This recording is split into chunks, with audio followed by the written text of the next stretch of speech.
প্রায় 2 ঘন্টা হয়ে গেল রৌনক ফেরিঘাটে বসে আছে। সে কি করবে কিছু বুঝে উঠতে পারছে না। কয়েক ঘন্টা আগে তার উপর দিয়ে কালবৈশাখী ঝড় বয়ে গেছে, যার জন্য সে প্রস্তুত ছিল না। নিজের প্রিয় মানুষগুলো তাকে চিনতে পারল না। কি অপরাধ সে করেছিল? মনে মনে বলল, তবে কি ওদের দুজনকে ঘনিষ্ঠ অবস্থায় দেখেছিলাম সেটাই কি কাল হলো? তার মানে ওরা দুজনে ষড়যন্ত্র করেছে, যার ফলে আমাকে বাড়ি থেকে বের করে দিল।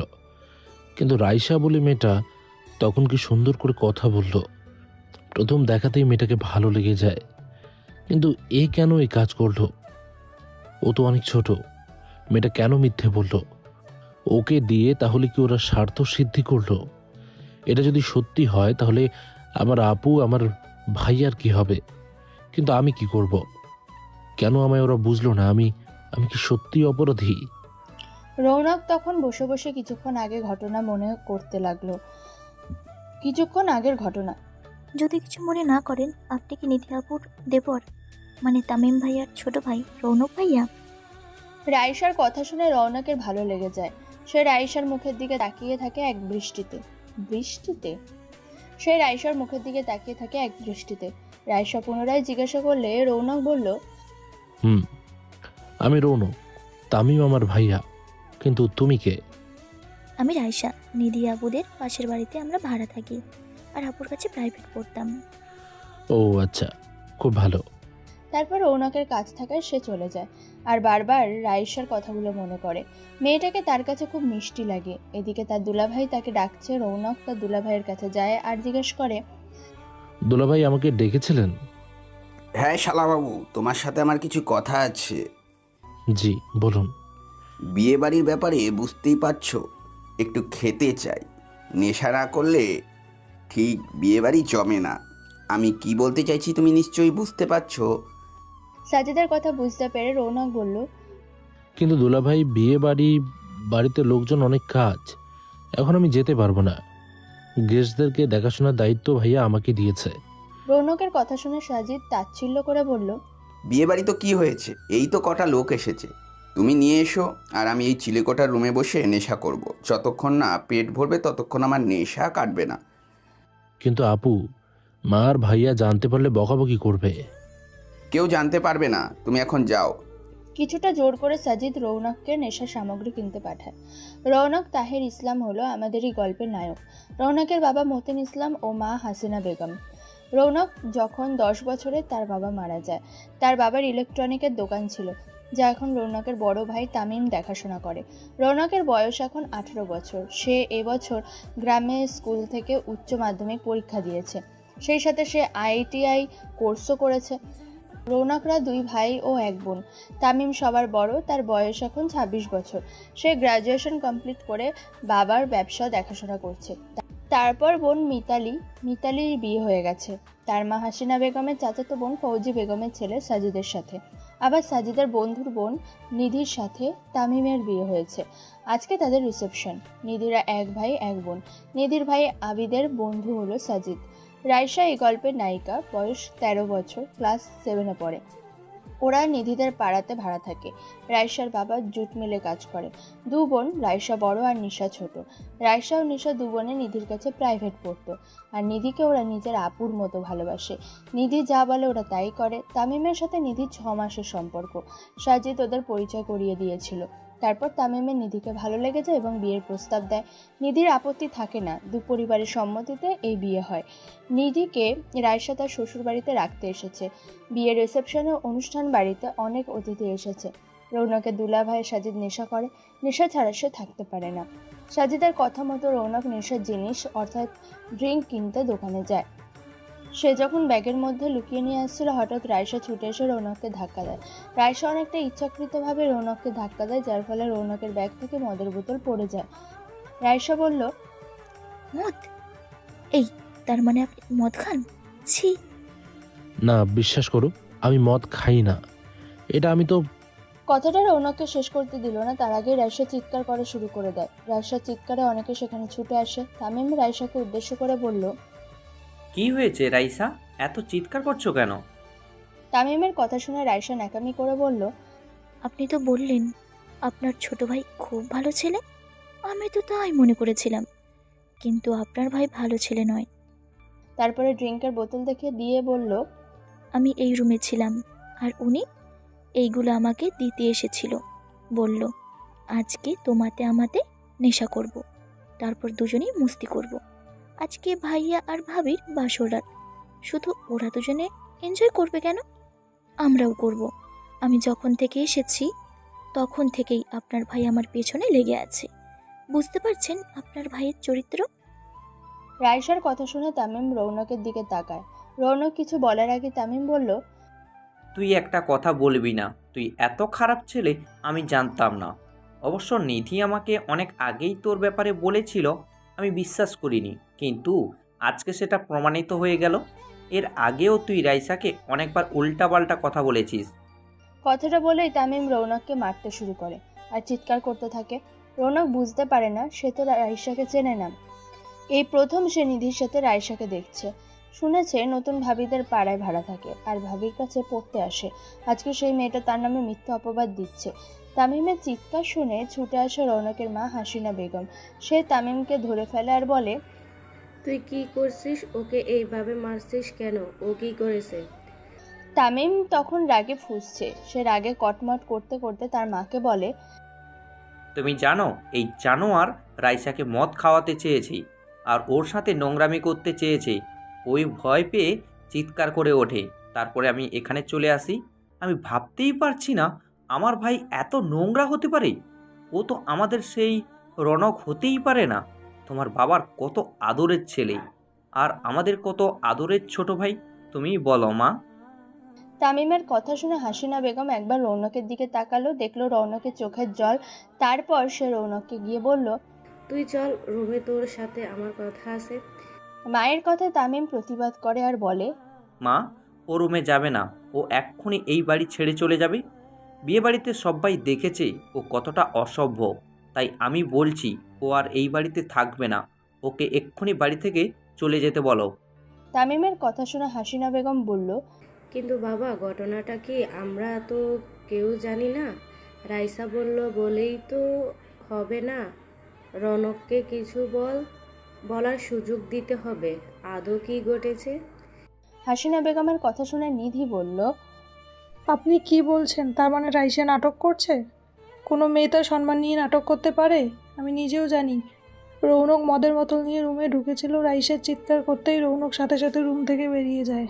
আমি ছুটে আসি আর দেখতে পাই রৌনক তখন ভয়ে কাঁপছে। রাইসা মিথ্যা বলছে না। ঠিক আছে, রনক যদি দোষ করে ওকে শাস্তি দেওয়া হবে। হাসিনা বেগমের কথায় নিধি তামিমকে উদ্দেশ্য করে বলল, তোমার ভাই যদি এই বাড়িতে থাকে তাহলে আমি এই মুহূর্তে এই বাড়ি ছেড়ে চলে যাব। নিধির কথা হাসিনা বেগম একটু অবাক হয়ে যায়। সে নিধিকে উদ্দেশ্য করে বলে, তুমি কি বলছো বৌমা? তুমি এই বাড়ির বউ, কালকে এই বাড়িতে এলে আর আজকে বলছো চলে যাবে? এটা কখনো হয় নাকি? শাশুড়ির কথা শুনে নিধি বলল, তবে আমার কাছে দুটো অপশন আছে, হয় আমি থাকবো, তা না হলে রৌনক থাকবে। যদি আপনার ছোট ছেলে রৌনক এই বাড়িতে থাকে তাহলে আমি এই বাড়িতে থাকতে পারবো না। ওই রকম দুশ্চরিত্র মাতাল ছেলের সাথে থাকা কখনোই সম্ভব নয়। আমি আজকে এই বাড়ি ছেড়ে চলে যাব, তারপর আপনার বড় ছেলে তামিমকে আমি ডিভোর্স দিয়ে দিব। নিধির কথা শুনে তামিম বলল, তুমি কি বলছো নিধি? তোমার মাথা ঠিক আছে? আমি তোমাকে ভালোবাসি আর তোমাকে নিয়ে সংসার করার স্বপ্ন দেখছি, আর তুমি কিনা বলছো ডিভোর্স দিয়ে দেবে? আমাদের তো কালকে বিয়ে হলো আর আজকে এই সব কথা বলছো? তারপর তামিম তার মা হাসিনা বেগমকে উদ্দেশ্য করে বলল, মা, তুমি যদি আমাকে ভালোবাসো তাহলে তুমি এই মুহূর্তে রনককে এখান থেকে চলে যেতে বলো। ও যদি এখানে থাকে নিধি থাকবে না, আর নিধি না থাকলেই আমিও বাঁচবো না মা। আমি নিধিকে অনেক ভালোবাসি। এতক্ষণ রৌনক চুপ করেছিল, সে কোনো কথা বলেনি। হাসিনা বেগম একবার রৌনকের দিকে তাকালো, তারপর বলল, ঠিক আছে তামিম, তুই যা বলবি তাই হবে। তবে আমাকে 2 মিনিট ওর সাথে কথা বলতে দে। আমি কথা দিচ্ছি তারপরে ওকে আমি বাড়ি থেকে তাড়িয়ে দেব। হাসিনা বেগমের কথায় তামিম আপত্তি করে না। হাসিনা বেগম রৌনককে নিয়ে নিজের রুমে আছে। রৌনক কাঁদতে কাঁদতে বলে, মা, তুমি বিশ্বাস করো না, আমি কিছু করিনি। দুলাভাই ওই মদ আনতে দিয়েছিল, আমি তো দুলাভাইকে দিতে এসেছিলাম। ঠিক সেই সময় রাইসা নিজে থেকে আমাকে ধাক্কা দেয় আর চিৎকার করে এসব কাণ্ড করে। আমাকে তো কোনো কথা বলার সুযোগও দেয়নি। ভাইয়া এসে আমাকে মারতে থাকে আর নিধি ভাবি অপমান করতে থাকে। তুমি তুমি বিশ্বাস করো মা, আমায় আবার মনে হয় সাজিদ আর ওই নিধির কোনো সম্পর্ক। হাসিনা বেগম রৌনকের গালে সজোরে চড় মারে আর বলে, মিথ্যা বলার জায়গা পাস না? ওই মেয়েটা নিজে থেকে মিথ্যা কথা বলেছে। ও তো একটা বাচ্চা মেয়ে, ও কি জানে আর নিধি বড় ভাবি হয়? ও কেন মিথ্যা বলবে? আমি তোকে এই শিক্ষা দিয়েছি? আমি তো ভেবেছিলাম তুই হয়তো আমাকে সত্যিটা বলবি। যাকগে, মানুষ মাত্রই ভুল করে, আবার সংশোধন করে নেয়। তুই তো মিথ্যা বলেছিস। তোর ভাইয়া আর ভাবি চায় না তুই বাড়িতে থাকিস, তাই তুই চলে যাবি। আমার জীবন দশায় তুই এই বাড়িতে প্রবেশ করবি না, এটাই আমার শেষ কথা। কথাটা বলে হাসিনা বেগম রুম ছেড়ে চলে যায়। রৌনক কান্নাকাটি করতে থাকে। নিধি আর সাজিদের মুখে বিশ্বজয়ের হাসি।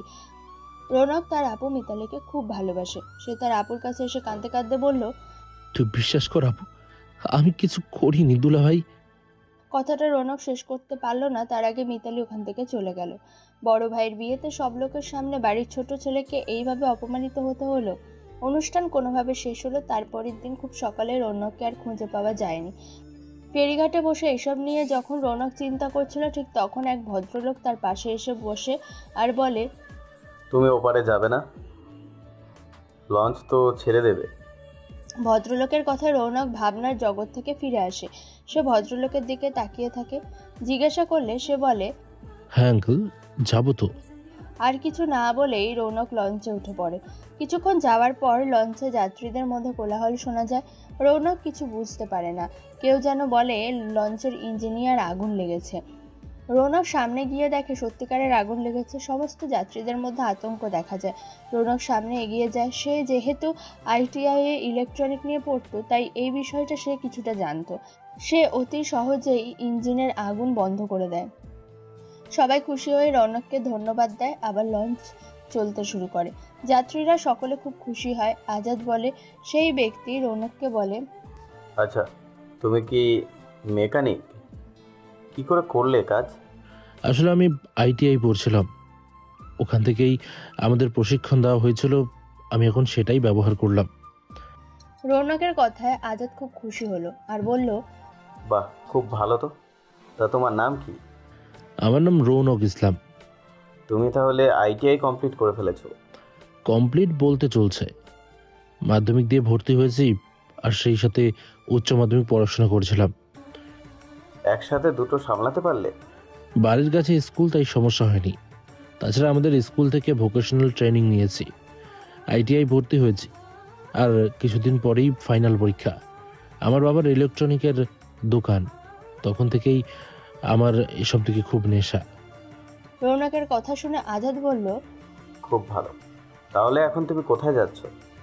জানি না। রৌনকের মুখের দিকে তাকিয়ে আজাদ বলল, আমার মনে হচ্ছে তুমি কিছু সমস্যার মধ্যে আছো। আমি তো তোমার বাবার মতন, তুমি আমায় সব খুলে বলতে পারো। কি হয়েছে তোমার? রৌনকের কষ্ট হচ্ছিল। তার মনে হয়েছিল কারো কাছে বললে হয়তো সে হালকা হতে পারবে, তাই সে তার সহযাত্রী আজাদকে সমস্ত ঘটনা খুলে বলে। সব শুনে আজাদ বলে, ছি, তোমার ভাইয়া পারলো? আর তোমার মাও কি নিজের ছেলেকে বিশ্বাস করলো না? সে যাই হোক, তুমি যখন বাড়ি ছেড়ে চলেই এসেছো, তোমাকে এখন আর কোথাও যেতে হবে না। তুমি আমার সাথে চলো। আপনার সাথে? কিন্তু কেন? রৌনকের কথা শুনে আজাদ হাসতে হাসতে বলল, ভয় নেই, তোমাকে কোথাও নিয়ে যাব না। আসলে আমার একটা ছেলে তোমার চেয়ে 2-3 বছরের বড় হবে। সে নেভিতে চাকরি করে, এখন ছুটিতে বাড়িতে এসেছে। তোমার কাজ দেখে আমি খুব খুশি হয়েছি। এইসব ট্রেনিং নেওয়া থাকলে নেভিতে সহজে চান্স পাওয়া যায়। তুমি চাইলে নেভিতে যেতে পারো। তোমার এখন অল্প বয়স, উচ্চ মাধ্যমিক পাশ করে গেছো, আবার আইটিআই পড়েছো। তোমার তো ভালো সুযোগ আছে। ইচ্ছা আছে তোমার নৌবাহিনীতে জব করার? রৌনকের ইচ্ছে ছিল নৌবাহিনীতে জব করার, তাই সুযোগটা হাতছাড়া করতে চাইল না। সে বলল, হ্যাঁ আঙ্কেল, ইচ্ছা আছে, কিন্তু আমার কাছে তো কোনো টাকা পয়সা নেই। টাকা পয়সার কোনো দরকার নেই। তুমি আমাকে আঙ্কেল বলে ডেকেছো, তার মানে তুমি আমার একজন ছেলে। তুমি আমার সাথে আমাদের বাড়িতে চলো। আমার ছেলে সিফাত ছুটিতে বাড়িতে এসেছে, ওই তোমাকে যোগাযোগ করিয়ে দেবে। দেখো না মানুষের ভাগ্য কখন কোথায় নিয়ে যায়। হয়তো তোমাকে বাড়ি থেকে চলে আসতে হয়েছে, এটা ভালো কিছুর জন্যই। তাই যেটা হয়েছিল আর যেটা হয়েছে তার জন্য দুঃখ করো না। যেটা সামনে আসছে তাকে তুমি সাদরে গ্রহণ করো। দেখবে খুব তাড়াতাড়ি তুমি তোমার সাফল্যের দোরগোড়ায় পৌঁছে যাবে। আর যারা তোমাকে অপমান করেছে, অবহেলা করেছে, তারাও একদিন আফসোস করবে।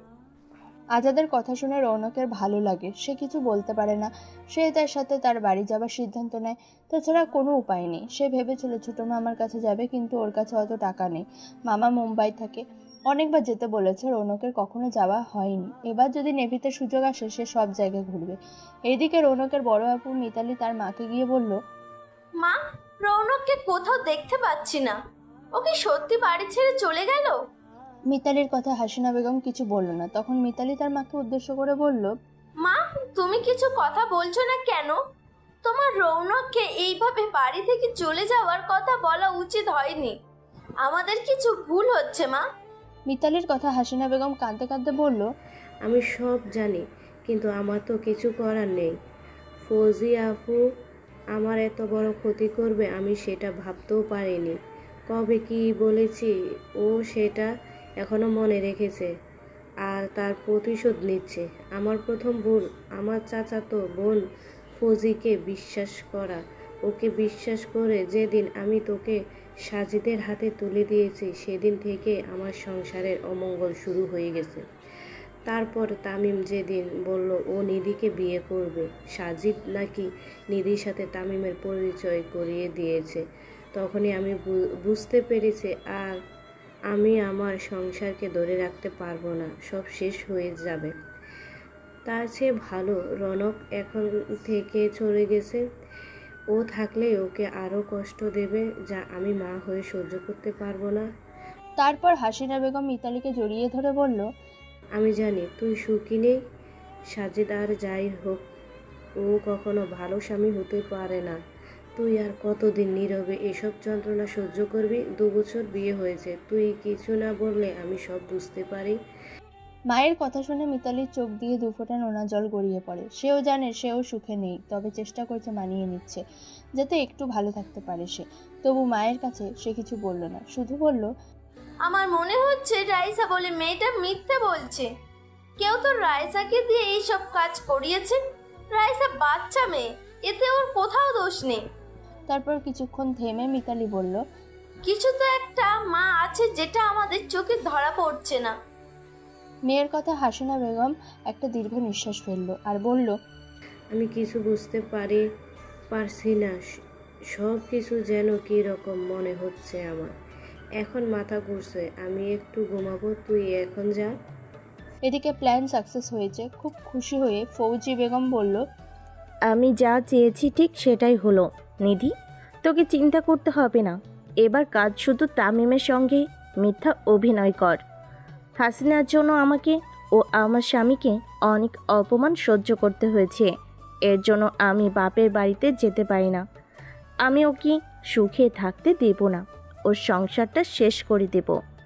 আন্টি, তবে রাইসা আমার কথা মতো ভালো কাজ করেছে। ওই রৌনক বলে ছেলেটাকে আমি এমনিতেই সহ্য করতে পারি না। তাছাড়া শুনেছি ওই ছেলেটা আমাকে বিয়ে করার জন্য ওর ভাইয়াকে বারণ করেছিল। ও আমাকে আর সাজিদকে একদিন কফি শপে দেখেছিল। ও বাড়িতে গিয়ে তামিমকে কথাটা বলে। তামিম আমায় জিজ্ঞাসা করেছিল, আমি বললাম সাজিদ ভাইয়া আমার ভাইয়া হয়, আমার ভাইয়ার বন্ধু, আর তুমি আমাকে সন্দেহ করছো? তারপর তামিম আমার কাছে ক্ষমা চায় যে তার ভুল হয়ে গেছে।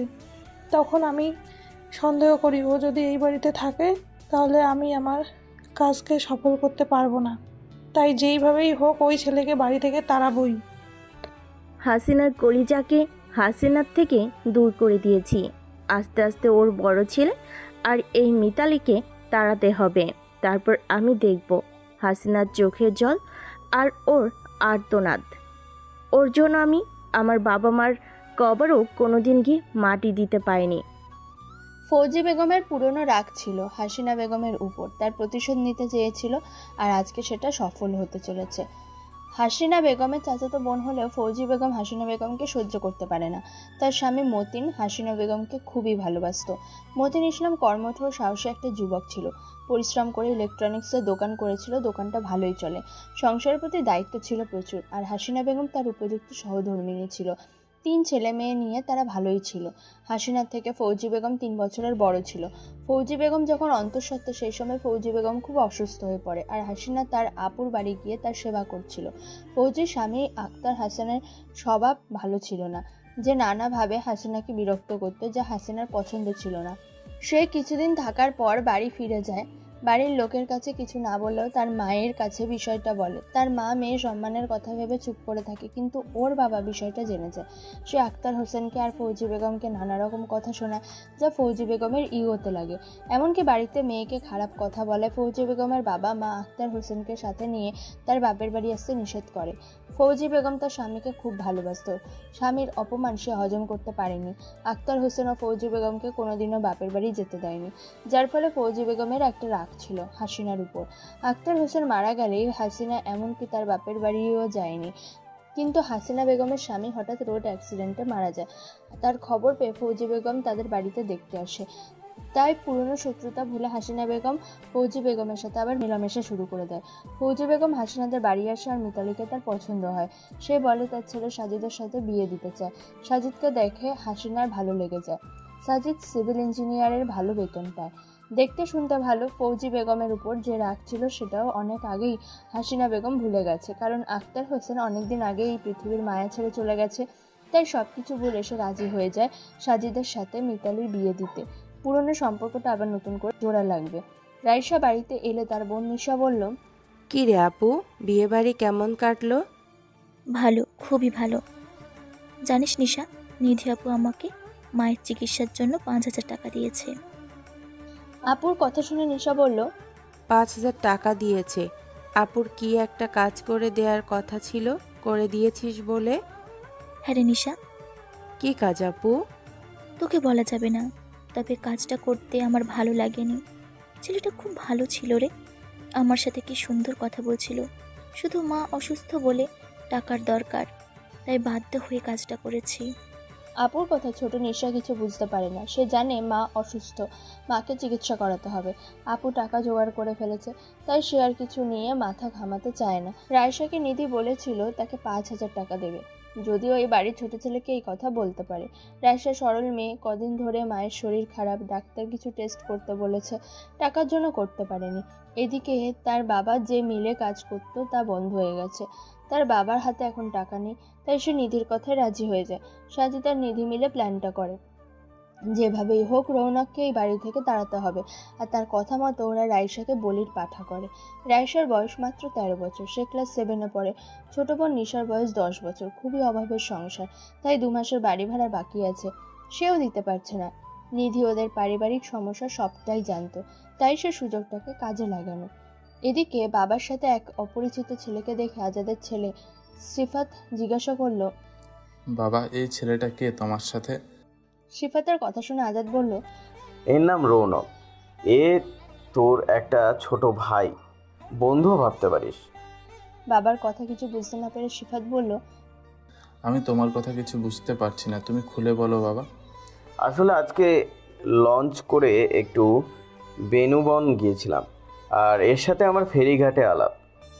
দেখলাম অনেকক্ষণ ধরে চুপ করে বসে আছে। প্রায় 2 ঘন্টা ধরে ওকে আমি নোটিশ করেছিলাম। যখন লঞ্চ ছাড়ার মুখে আমি ওকে বললাম, তুমি যাবে না? ও একটু অন্যমনস্ক ছিল, তারপর বলল, হ্যাঁ যাব। তো তারপর লঞ্চে উঠলাম। কিছুক্ষণের মধ্যেই লঞ্চের ইঞ্জিনে আগুন লাগলো। তারপর আজাদ আর কি কি ঘটেছিল সব কথা সিফাতকে খুলে বলে। এমনকি রৌনক ITI পড়ছে সেটাও বলে। আজাদের মুখ থেকে রৌনকের বিষয়ে সব কথা শোনার পর সিফাত বলল, তাই? এ তো খুব ভালো কথা। আমাদের লাইনে যদি কাজ করতে চাইলে তাহলে ITI থাকলে সুবিধা হবে। সিফাতের কথা শুনে রৌনক কিছু বলে না। আজাদ বলল, ঠিক আছে, তুই তাহলে তোর সেই স্যারের সাথে ওকে যোগাযোগ করিয়ে দে। ওর ইচ্ছা আছে নেভিতে কাজ করার। ঠিক আছে, আমি আজকে রাতে স্যারকে ফোন করব। এখানে এখন রেকমেন্ড হচ্ছে। সিফাতের কথা শুনে রৌনক বলল, আমি শুনেছি নেভিতে যারা চাকরি করে তাদের বেশিরভাগ সময়ই জলে ও জাহাজে থাকতে হয়। তার মানে তুমিও সারাদিন ওই জলেতেই কেটে যায়? রৌনকের কথা শুনে সিফাত হাসতে হাসতে বলল, হ্যাঁ, অসুবিধা কি, সবাই থাকে, আমিও থাকি। আমি তো জিনিসটাকে এক নজর করি, আমার তো কিছু কষ্ট হয় না। মাসের পর মাস আমরা জলের মধ্যেই থাকি। ও তাই বুঝি। তাহলে তুমি ছুটি কেমন পাও? আমাদের ছুটি কমই থাকে, আর কাজ করতে করতে সবাই তো বন্ধুর মতো হয়ে যায়, তাই সমস্যা হয় না। আমি এসেছিলাম 1 মাসের ছুটি নিয়ে, এবার গিয়ে আমি জয়েন করব। আর এখন আমি কোচিতে আছি, আর ওখানে আমি 6 মাস থাকবো, তারপর আবার কোথায় পাঠায়। তারপর কিছুক্ষণ থেমে সিফাত বলল, তোমার যদি নেভিতে কাজ করার ইচ্ছা থাকে তাহলে আমি একটা ঠিকানা দিচ্ছি, তুমি তার সাথে দেখা করবে। আমি এমনিতেই স্যারকে ফোন করে তোমার বিষয়ে কথা বলবো। তোমাকে দেখে মনে হচ্ছে তুমি খুব সাহসী, আশা করি তুমি পারবে। আমি তো এখন বাড়িতে আছি, যদি সেই রকম হয় আমি তোমায় নিয়ে যাব। এই ব্যক্তির সাথে আমার অনেক দিন দেখা হয়নি। সিফাতের বাবা আজাদ চৌধুরী ব্যবসা করে, তার এক ছেলে ও এক মেয়ে। মেয়ের বিয়ে হয়ে গেছে, ছেলে সিফাত নেভিতে কাজ করে, খুব সুখের সংসার। রৌনককে দেখে সিফাতের মা আঞ্জু বেগমের খুব ভালো লেগে যায়। সিফাতের মা আঞ্জু বেগম রৌনককে জড়িয়ে ধরে আর বলে, শুনলাম তোমার আঙ্কেলের মুখ থেকে তোমার সব ঘটনা। তবে তুমি চিন্তা করবে না, তোমার কোনো ভয় নেই। আজকে থেকে তুমি আমাদের বাড়িতেই থাকবে। তোমার যতদিন ইচ্ছা ততদিন থাকবে, তোমাকে কেউ কিছু বলবে না। সিফাতের মায়ের কথা শুনে রৌনকের মায়ের কথা খুব মনে পড়ে। তাকেও তার মা কত ভালোবাসতো, অথচ আজকে সামান্য কারণে তার মা তাকে ভুল বুঝলো, এমনকি বাড়ি থেকে তাড়িয়ে দিল। এসব নানা চিন্তা করতে করতে তার চোখ দিয়ে কয়েক ফোঁটা নোনা জল গড়িয়ে পড়ল। রৌনককে উদ্দেশ্য করে আঞ্জু বেগম বলল, কি হলো বাবা, কাঁদছো কেন? মায়ের কথা মনে পড়ছে? জানো বাবা, আজ 2 বছর ছেলে আমার কাছ থেকে দূরে। আমার খুব কষ্ট হয়, কিন্তু কিছু করার নেই। ওদের ভবিষ্যতের কথা ভেবে আমাদের মতো মায়েদের ত্যাগ তো করতেই হবে, তা না হলে তোমাদের মতো ছেলেরা এগিয়ে যাবে কি করে? আঞ্জু বেগমের কথায় রৌনক কিছু বলল না। আঞ্জু বেগম বলল, মন খারাপ করো না, সব ঠিক হয়ে যাবে। আর সিফাত যেটা বলল, যদি তুমি নেভিতে কাজ করতে চাও তাহলে যে ঠিকানা দিয়েছে ওই ঠিকানাতেই দেখা করবে। ওই ভদ্রলোক আমার খালাতো ভাই হয়, খুবই ভালো মানুষ। আমাদের সিফাতকেও যোগাযোগ করিয়ে দিয়েছে, তুমি কালকেই দেখা করো। সিফাতদের পরিবারকে রৌনকের খুব ভালো লেগে যায়। সিফাত উচ্চ মাধ্যমিক পরীক্ষা দিয়ে নেভিতে চান্স পেয়ে যায়। তারপর আঞ্জু বেগম রৌনককে সান্ত্বনা দিয়ে বলল, আমার মনে হয় কেউ ষড়যন্ত্র করে তোমাকে ফাঁসিয়েছে। যেই মেয়েটা তোমার সাথে এরকম করলো তাকে তুমি চিনতে রৌনক? না আন্টি, মেয়েটাকে আমি চিনি না।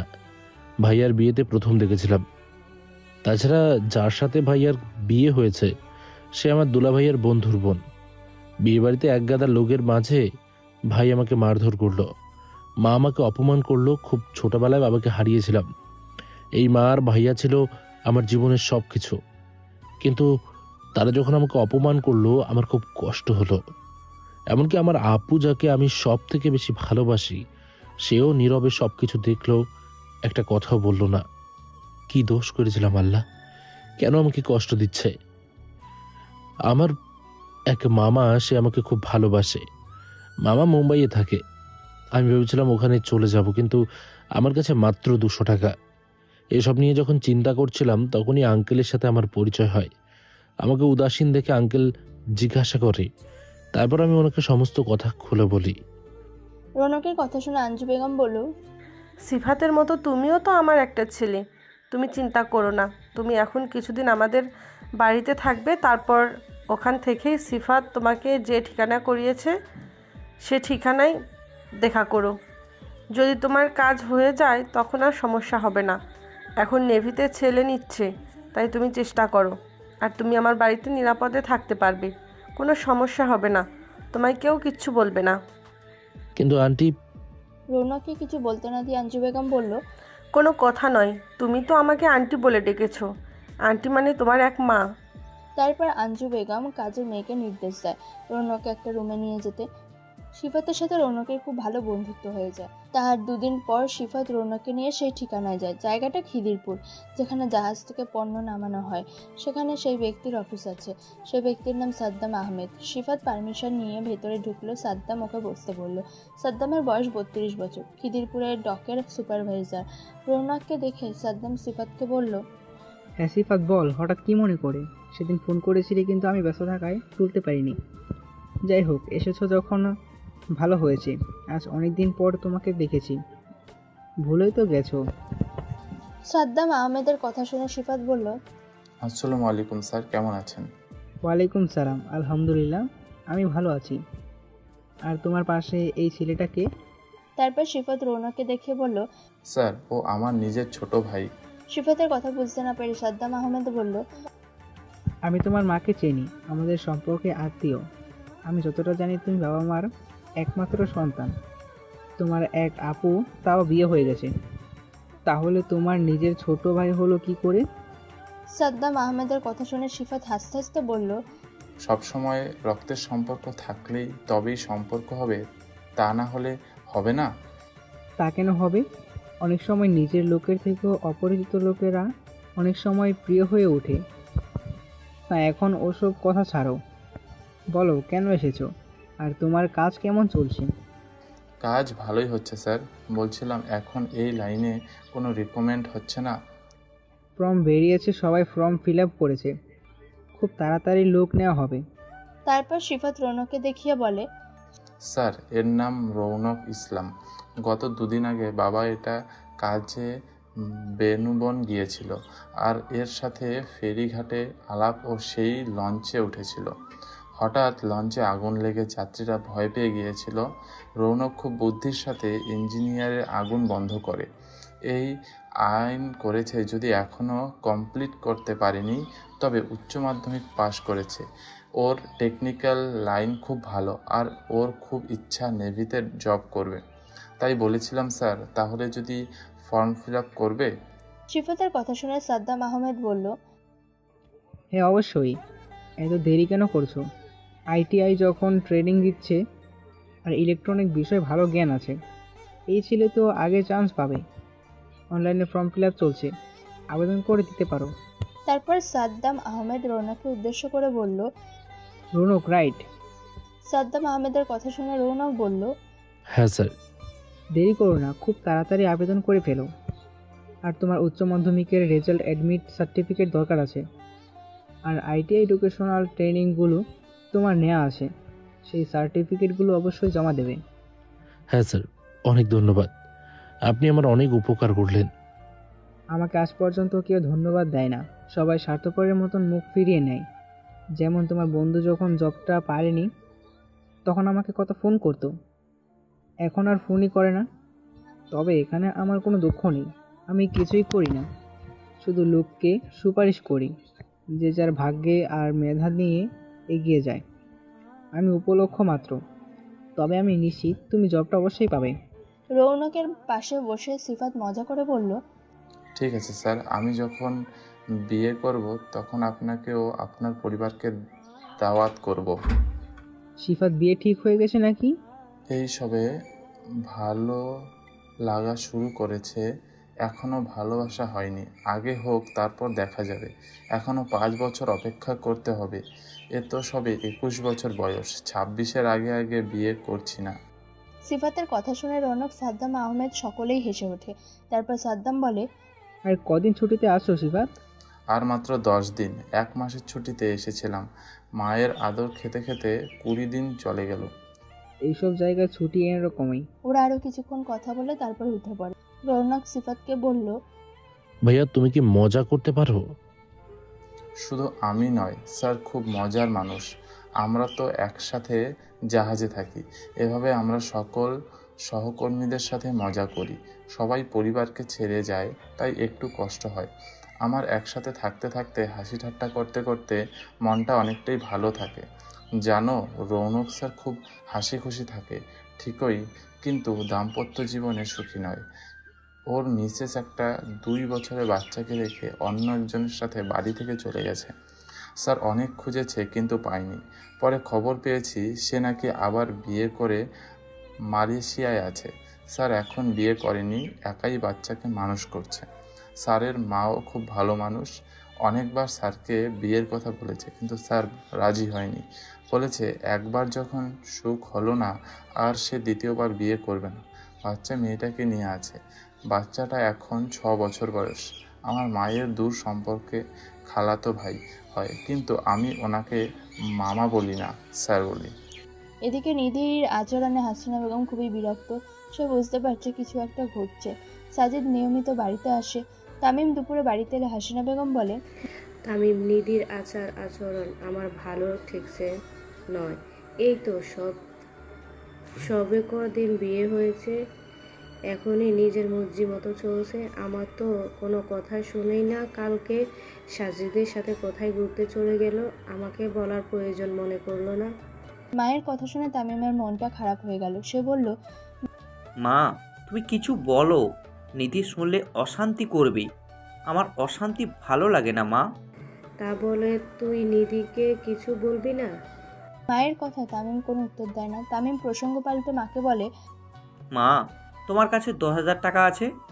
কেন, কি করবি? নিধি বলছিল শপিং করতে যাবে, ওর দরকার আছে। আসলে এখন মার্কেট ভালো যাচ্ছে না, আমার হাতে তেমন টাকা নেই, তাই বলছিলাম আর কি। এই তো সবে তোদের বিয়ে হলো, এখন তো অনেক গিফট পেয়েছিস, আবার নতুন করে কেন শপিং করতে হবে? হাসিনা বেগমের কথা শুনে রুমের ভেতর থেকে নিধি বেরিয়ে আসার বলে, ওইসব গিফটের জিনিস কে পরবে? সব সস্তা 2 টাকার জিনিস আমি পরি না। আমাদের বাড়ির কাজের মেয়ে ওইসব পরে না। নিধির কথায় হাসিনা বেগম কিছু বলবে কি, তার আগে তামিম তার মাকে বলে, মা, ইলেকট্রনিকের মালপত্র কেনার জন্য আমি তোমাকে কিছুদিন আগে 40,000 টাকা দিয়েছিলাম, ওর থেকে তো তুমি 10,000 টাকা দাও। হাসিনা বেগম শুধু ছেলের মুখের দিকে তাকায় আর কিছু না বলে রুমের আলমারি থেকে 10,000 টাকা বের করে নিধিকে দেয়। রাতের বেলা হাসিনা বেগম তার চাচাতো আপু ফৌজি বেগমকে ফোন করে। ফৌজি বেগম তখন টিভিতে বসে সিরিয়াল দেখছিল। দুবার বাজার পর রিসিভ করে আর বলে, আমাকে কি করতে ফোন করেছিস?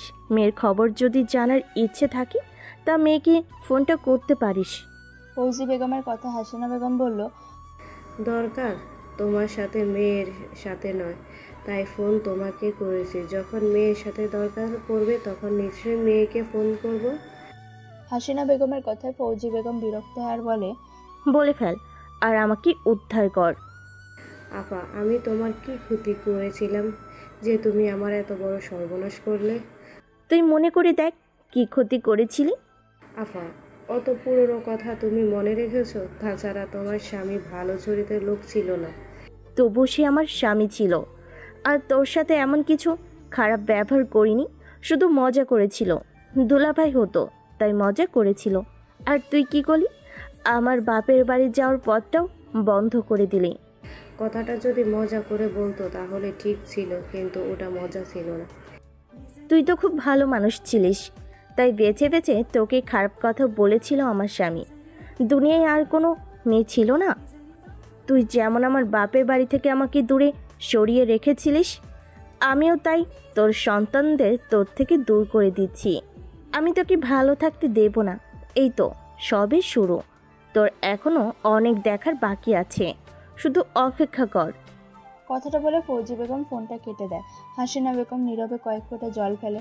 সে কি দোষ করেছিল? তার দুলাভাই সত্যি ভালো ছিল না, তাই তো তার মাকে কথাটা বলেছিল। সেই রাগে এতদিন পর ফৌজি বেগম এইভাবে প্রতিশোধ নিতে পারল। সারা রাত হাসিনা বেগম ঘুমোতে পারে না। সকালবেলা সে তামিমকে ডেকে পাঠায়। তামিম মায়ের রুমে আসে আর বলে, মা, তুমি আমায় ডেকেছিলে? ভাবছি তোমার মামার বাড়ি যাব, ওখানে কিছুদিন থাকবো। এতদিন তো কোথায় যেতে পেতাম না, এখন তো নিধি আসছে, তাহলে আর অসুবিধা হবে না। মায়ের কথায় তামিম কিছু বলে না। হাসিনা বেগম পুনরায় বলল, কদিন ধরে তোর বড় মামার জন্য মনটা কেমন করছে। বিয়ে বাড়িতে তোর মামা তো এলো না, কত করে বললাম। ঠিক আছে মা, তুমি যখন যেতে চাইছো তাহলে ঘুরে এসো। আমি তাহলে কালকে তোমাকে মামার বাড়িতে রেখে আসবো।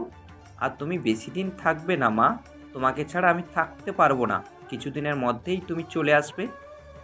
এদিকে রৌনক চিন্তা করতে থাকে, সে তো তাড়াতাড়ি করে বাড়ি থেকে চলে এসেছে, তার তো কোনো ডকুমেন্ট আনা হয়নি, তাহলে এখন কি হবে? তাকে চিন্তিত দেখে সিফাতের মা আঞ্জু বেগম জিজ্ঞাসা করে, কি হয়েছে বাবা, মন খারাপ কেন?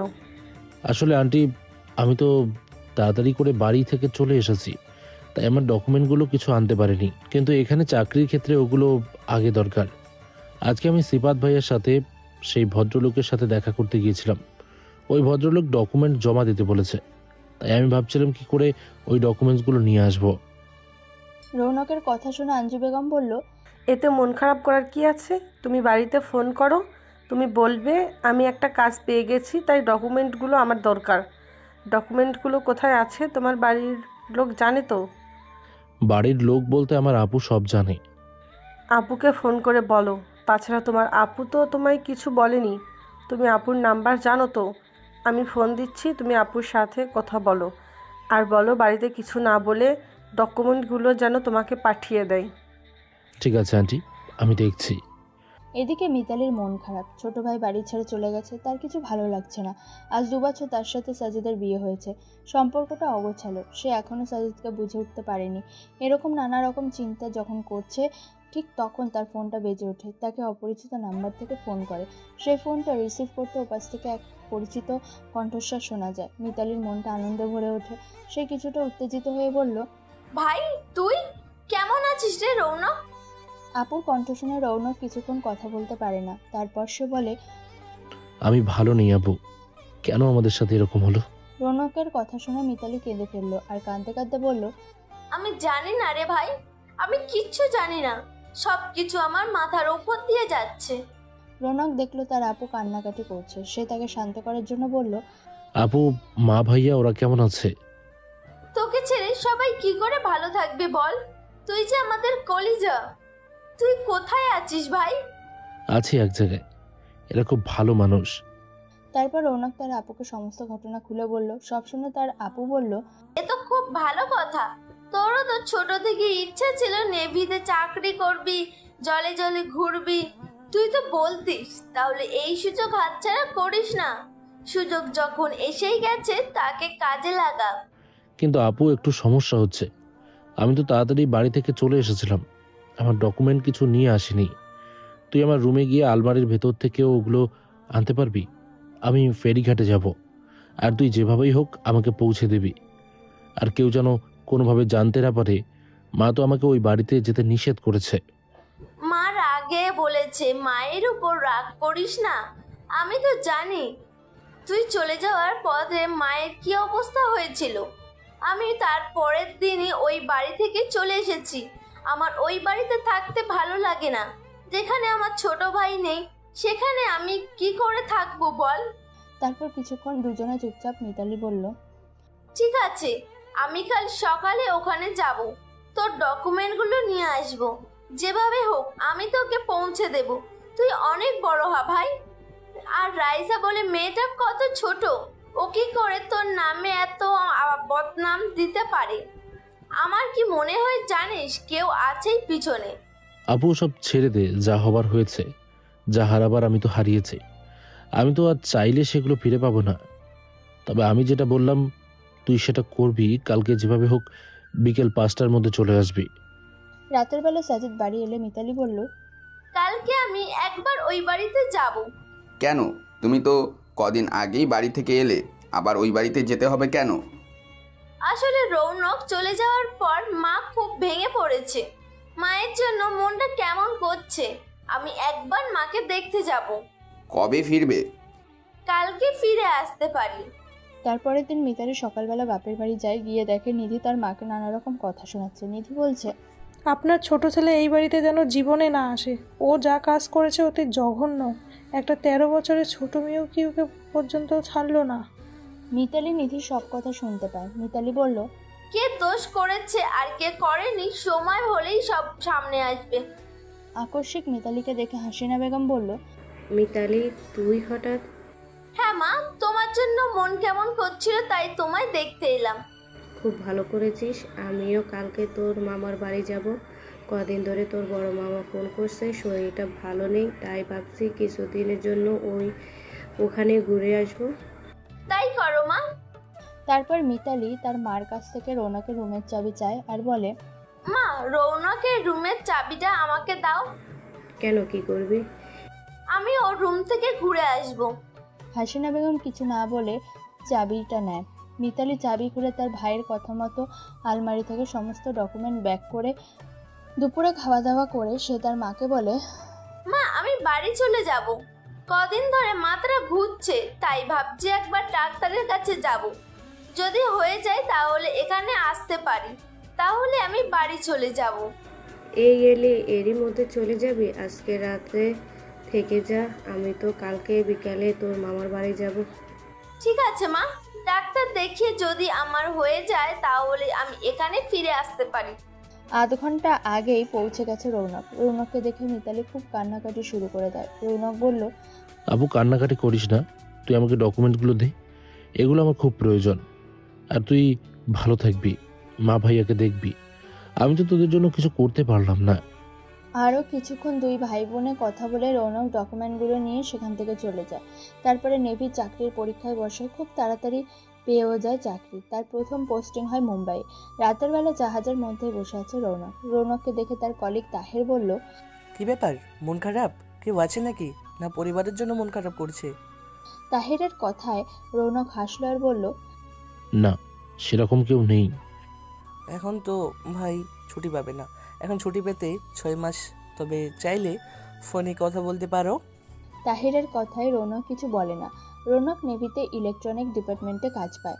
যেহেতু রৌনকের মাধ্যমিকের পরই ITI ট্রেনিং নিয়েছিল, তাই তার কোনো সমস্যা হয়নি। অতি সহজে সেই এই ডিপার্টমেন্টে যোগ্য হয়ে ওঠে। হাসিনা বেগম বাপের বাড়িতে গেছে। তার দুই ভাই, একজন মুম্বাই থাকে আর এক ভাই গ্রামের বাড়িতে চাষাবাদ নিয়ে থাকে। তামিম তার কোম্পানির সাথে মিটিং আছে বলে কলকাতা গেছে, একদিন পর ফিরবে। বাড়ি ফাঁকা, বাড়িতে কেউ না থাকে। নিধি ফোন করে তার প্রেমিক সাজিদকে আর বলে, হ্যালো সাজিদ, কি করছো? কি করব, অফিসে আছি। কেন হঠাৎ ম্যাডামের আমার কথা মনে পড়লো? বাড়িতে কেউ নেই, সেই জন্য বলছিলাম আসতে পারবে? তা তোমার শাশুড়ি মা কোথায়? মন খারাপ, ছোট ছেলে বিরয়ে বুড়ি পাগল হয়ে গেছে, সেজন্য বাপের বাড়ি গেছে। আর তোমার স্বামী কোথায় গেছে? ও বিজনেসের জন্য কলকাতায় গেছে, আজকে আসতে পারবে না, কালকে আসবে বলেছে, সেজন্য তো তোমাকে ফোন করলাম। যথা আজ্ঞা ম্যাডাম, আজকে অফিস থেকে ওখানে চলে যাব। বউকে কি বলবে? বলবো অফিসে কাজ আছে, আজকে বাড়ি ফিরতে পারবো না। তারপর সাজিদ ফোন করে মিতালিকে। মিতালি তখন রান্নাঘরে রান্না করছিল। ইদানিং শরীরটা ওর ভালো নেই, শুধু মাথা ঘোরে, গা গোলায়। তবু শাশুড়ির জন্য রান্না তো করতেই হবে। হঠাৎ ফোনটা বাজছে দেখে সাজিদ ফোন করেছে। মিতালি ফোনটা রিসিভ করে আর বলল, হ্যাঁ বলুন, কেন ফোন করেছেন? আজকে আমি বাড়ি ফিরতে পারবো না, অফিসে কাজের চাপ আছে। হয়তো রাতে এখানে থেকেও যেতে পারি, কাল অফিস করে বাড়ি যাব। তুমি খাওয়া দাওয়া করে শুয়ে পড়বে। ঠিক আছে। সাজিদ নিধির কাছে এসে নিধিকে জড়িয়ে ধরে। তামিমের কোম্পানির লোক না আসায় তার মিটিং ক্যান্সেল হয়, তাই সে বাড়ি ফিরে আসার সিদ্ধান্ত নেয়। অনেকবার নিধিকে ফোন করেছিল, কিন্তু তার ফোন সুইচ অফ। তাই সে ভাবলো হয়তো কোথাও গেছে। তার কাছে ডুপ্লিকেট চাবি ছিল। ডুপ্লিকেট চাবি দিয়ে দরজা খুলে রুমের ভেতর ঢুকতে যায়। খুব খারাপ অবস্থায় সাজিদ নিধিকে দেখে সে মাথায় হাত দিয়ে ওখানেই বসে পড়ে। এদিকে মিতালি তার ভাইয়ের জন্য পায়েস রান্না করেছিল, তাই সে ভাবলো ভাইয়ের জন্য নিয়ে যাবে আর রাতে ওখানেই থাকবে। যেহেতু সাজিদ অফিস থেকে আসতে পারবে না, তাই রাতটা কাটিয়ে তারপরের দিন বাড়ি ফিরবে। কিন্তু বাড়িতে এসে দরজা খোলা দেখে সে ভেতরে ঢোকে আর রুমের বাইরে তামিমকে বসে থাকতে দেখে একটু অবাক হয়ে রুমের ভেতরে ঢোকে। আর সাজিদ আর নিধি দুজনে একে অপরকে জড়িয়ে শুয়ে আছে। তাদের শরীরে কোনো পোশাক ছিল না। মিতালি এই দৃশ্য সহ্য করতে পারে না। সে সাজিদকে তুলে গালে চড় মারে আর বলে, আমার অফিসের এই কাজ ছিল যে তুমি বাড়িতে আসতে পারবে না। ছি সাজিদ, আমি বিশ্বাস করতে পারি না তুমি এতটা নোংরা। আর নিধি, তুমি কেন করলে এই কাজ? আমার প্রথম থেকে সন্দেহ হচ্ছিল। কিছু তো একটা ব্যাপার আছে। তোমরা দুজনে আমাদের দুজনকে দুই ভাই বোনের জীবন শেষ করে দিলে। তুমি তো তামিমকে ভালোবাসো, তুমি পারলেই কাজ করতে। মিতালির কথা শুনে নিধি বলল, কে বললো আমি তামিমকে ভালোবাসি? আরে আমি ভালোবাসি সাজিদকে। আজকে নয়, আজকে দীর্ঘ 5 বছরে আমাদের সম্পর্ক। তুই তো মাঝে ঢুকে যত সমস্যা সৃষ্টি করলি। নিধির কথা শুনে তামিম মিতালি দুজনেই অবাক হয়ে গেল। মিতালি বলল, তুমি কি সব বলছো এসব কথা? হ্যাঁ ঠিকই বলছি, তুমি তো যত গন্ডগোল করে দিলে। আমি সাজিদকে অনেক দিন থেকেই ভালোবাসি, আর সাজিদের সাথে বিয়েটা ওর মা দিয়েছে এখানে ওর মায়ের আর তোমার মায়ের উপর পুরনো একটা রাগ ছিল, তার প্রতিশোধ নেওয়ার জন্য। আর তোমার ছোটো ভাইকে আমি তাড়িয়ে দিয়েছি, কারণ আমাকে আর সাজিদকে ও একদিন কফি শপে দেখেছে, ওর ভাইকে বারণ করেছিল ও যাতে আমাকে বিয়ে না করে। তখন আমি ঠিক করেছি যেভাবেই হোক ওর ভাইকে আমি বাড়ি থেকে তাড়িয়ে দেব। তাই আমি রাইসাকে দিয়ে কাজ করাই, তাই সব জানতো না। ওকে আমি কিছু টাকা দেবো বলেছি ওর মায়ের শরীর খারাপের জন্য, তাই ওই কাজ করেছে। নিধির কথা শুনে তামিম উঠে পড়ে। সে নিধিকে বলল, ঠিক আছে, তুমি যদি ওকে ভালোবাসো তাহলে ওকে নিয়ে থাকো, ডিভোর্স দিয়ে দাও। ডিভোর্স দেবো, তারও আগে আমাকে 10 লাখ টাকা দাও। টাকার অ্যামাউন্ট শুনে তামিম মিতালি দুজনেই চমকে যায়। তামিম বলে, 10 লাখ টাকা কেন? এই যে তুমি আমাকে বিয়ে করেছো, সমাজের সামনে আমাকে স্বীকৃতি দিয়েছো, তার দায়িত্ব তোমায় নিতে হবে না? তাই বলছি আমাকে এককালীন 10 লাখ টাকা দাও, আমি তোমার জীবন থেকে চলে যাব, আর কখনোই তোমার জীবনে আসবো না। আর তুমি তো জানো আমার ভাই পুলিশে চাকরি করে। আমি যদি একবার থানায় গিয়ে তোমাদের 2 ভাই বোন আর তোমার মায়ের নামে কমপ্লেন করি, তোমাদের কী হবে বুঝতে পারছো? এখন আইন মেয়েদের দিকে, মেয়েদের কথা শোনে। আমি গায়ে কেরোসিন তেল মেখে থানায় যাব আর তোমাদের নামে বদনাম করব। নিধির কথা শুনে মিতালি আর দাঁড়ায় না, সে সেখান থেকে চলে যায়। আর তামিম কান্না করতে থাকে আর বলে, নিধি, আমি যে আমার সবটা দিয়ে তোমায় ভালোবেসেছিলাম, আর তুমি এই রকম করতে পারলে? ওইসব ন্যাকামির কান্না বন্ধ করো। এখন যদি তুমি মুক্তি পেতে চাও 10 লাখ টাকা বের করো। তামিম তখন সাজিদকে বলল, সাজিদ, আমি জানি না তোমার মায়ের সাথে আমার মায়ের কি শত্রুতা ছিল, কিন্তু আমরা তো তোমাদের বিশ্বাস করেছিলাম, তার প্রতিদান এই দিলেই? তাছাড়া তুমি তো একজন ইঞ্জিনিয়ার, কত টাকা বেতন পাই, তাও তোমার টাকার দরকার? তোমাদের বরবাদ করার একমাত্র আমার লক্ষ্য, আর কিছুই নয়। এই তো তোমার মা কি সুন্দর বাপের বাড়ি গেছে, কিন্তু আমার মা সে কখনো যেতেই পারেনি। কত কষ্ট হয় জানো আমার মায়ের।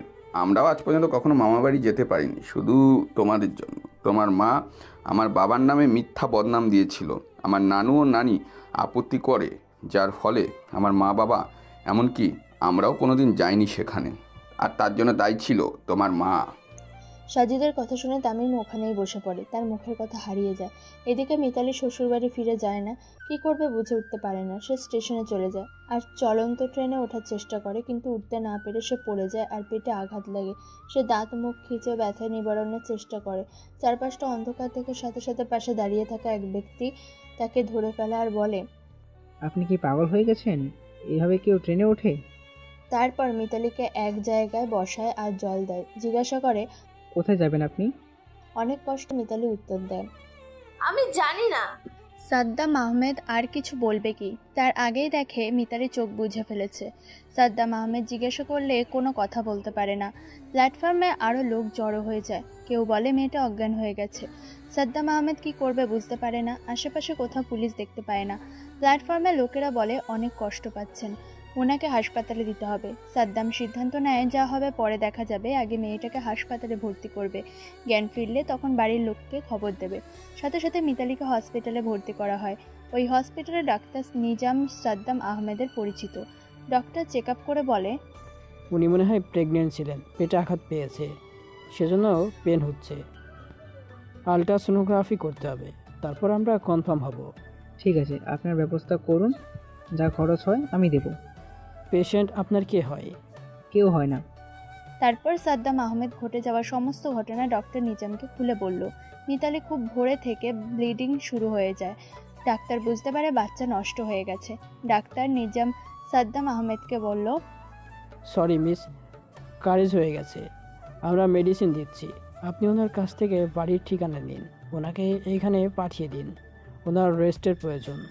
ঠিক আছে, উনি আগে সুস্থ হন, তারপর আমি জিজ্ঞাসা করছি।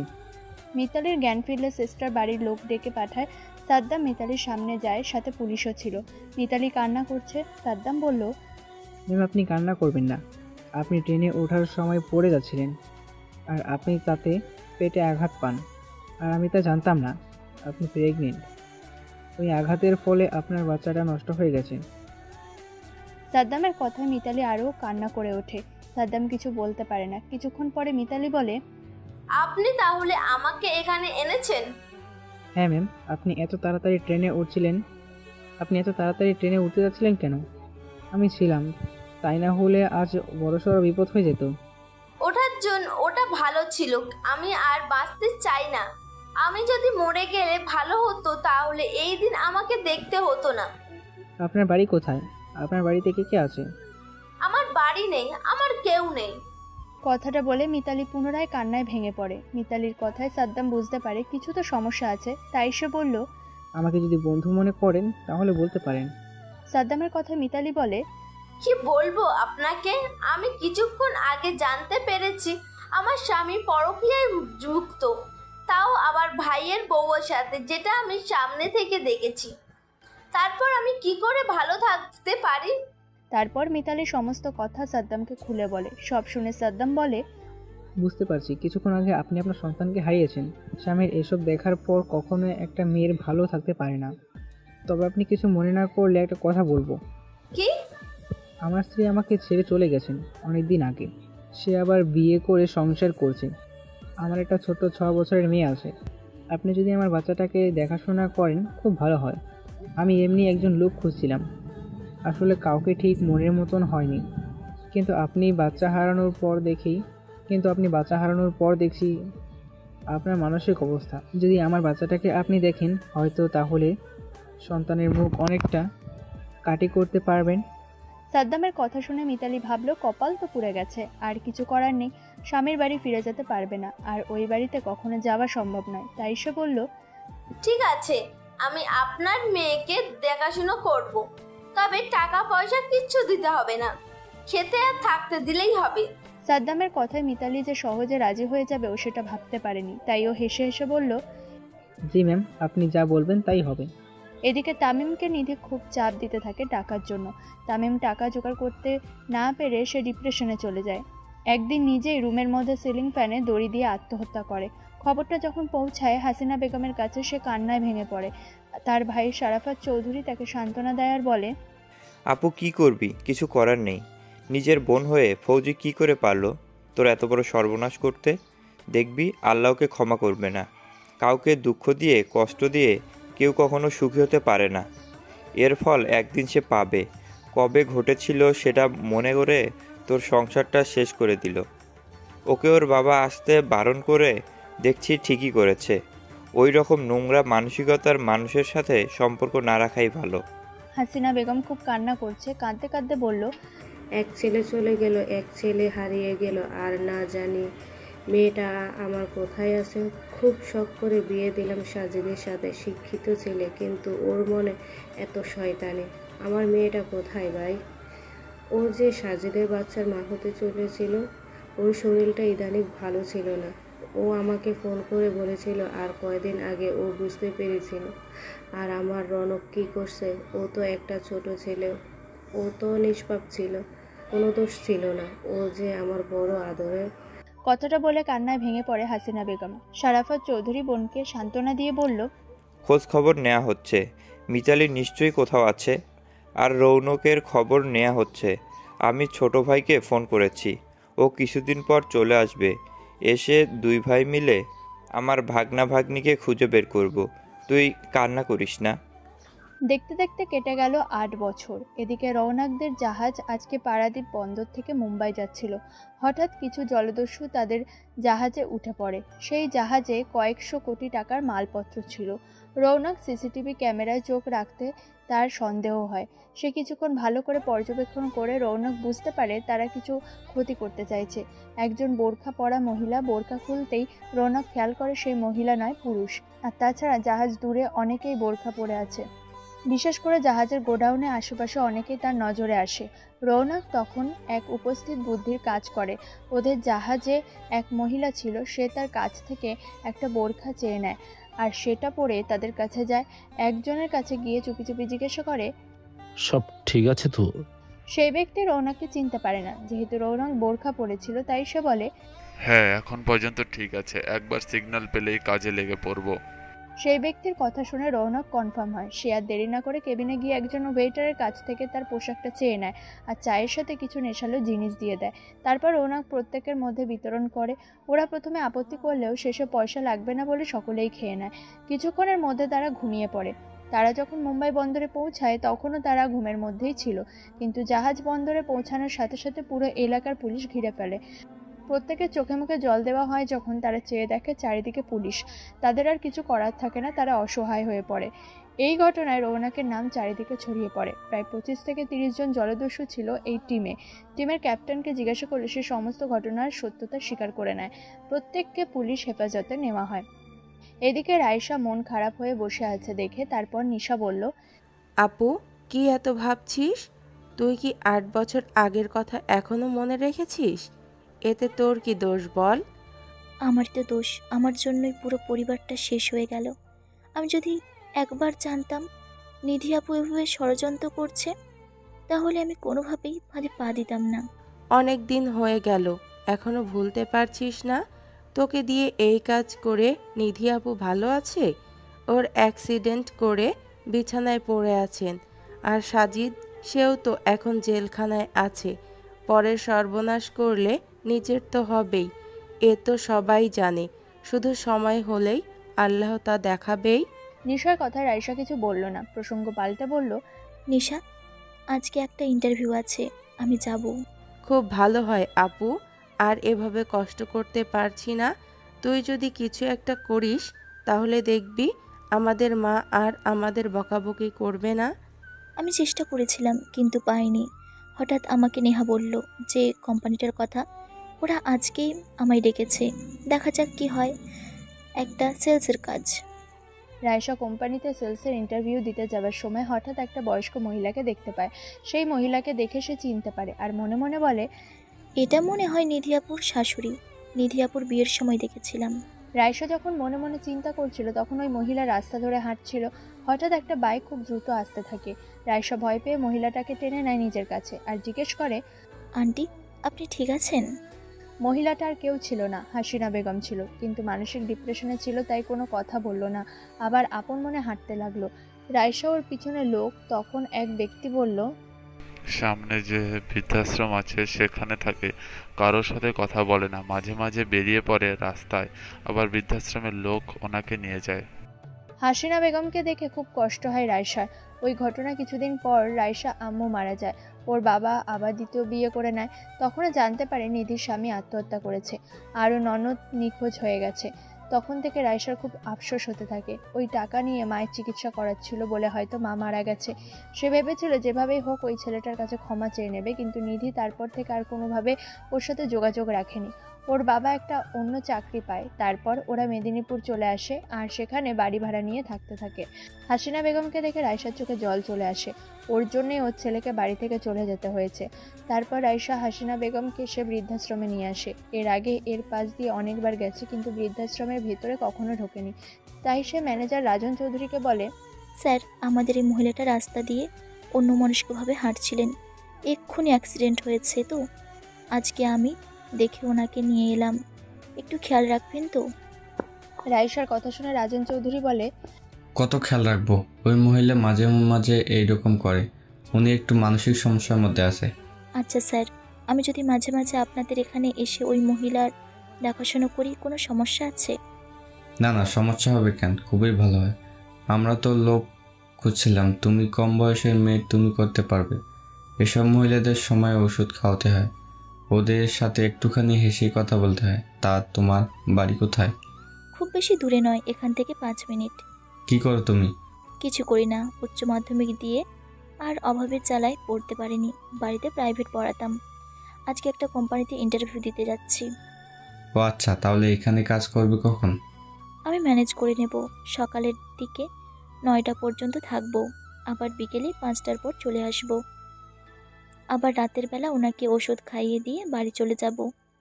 আমার তো সামনেই বাড়ি, অসুবিধা হবে না। তোমার বাড়িতে তাহলে কে কে আছে? কেউ নেই, আমি আর আমার ছোট বোন থাকি। বাবা একটা কাজ করে, সেখানে আমার ছোট মা থাকে। আমার নিজের মা মারা গেছে। পাশে আমার খালার বাড়ি, খালা কিছু সাহায্য করে। খালার ছেলে বৌমা দিল্লিতে থাকে, তো বাবা মা মাঝে মাঝে আসে এখানে। তুমি যদি এখানে কাজ করতে পারো, তবে আমরা স্যালারি বেশি দিতে পারবো না।